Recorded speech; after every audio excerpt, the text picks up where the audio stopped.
Okay, I'm going to make it as simple as I can do for you guys the concept of karma. Karma is the residual effect of your past actions. One thing we have already established in our previous two videos, which is ultimately you are the infinite absolute space. But in order to exist into this physical matter reality, you have to limit yourself.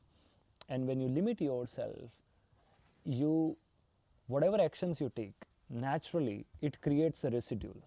Why? Because the moment you are limited, naturally you have this sense of lack, you have this sense of incompleteness, and when you act, you create the imbalance in the nature. To make you understand, I'll give an example.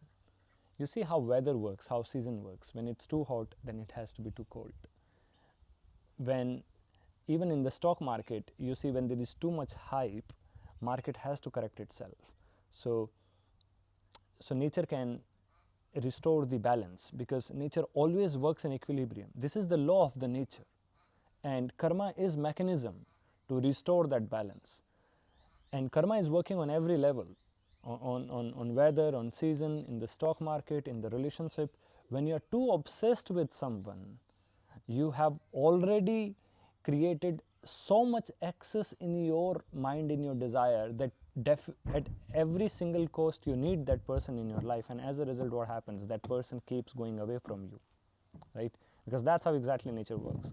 And the moment you you live it on the time and you don't give it too much importance, you see in your own life you end up having that same thing, because you were not operating from the sense of lack. So karma is the mechanism which is constantly restoring the balance. Now what happens here is, we think, it has to be linear, that if you do something today, you have to get the result of it tomorrow. But life does not work in a linear sense, it is cyclical. So whatever residual effect you might have created in your past life, it works like a seed. It has grown like a tree, and maybe you will get the fruit in this life. In order to understand this in more detail, we'll have one more video on this, and maybe when we talk about free will and destiny, we will be able to explore the types of karma and the different intensities of karma. See you in the next video.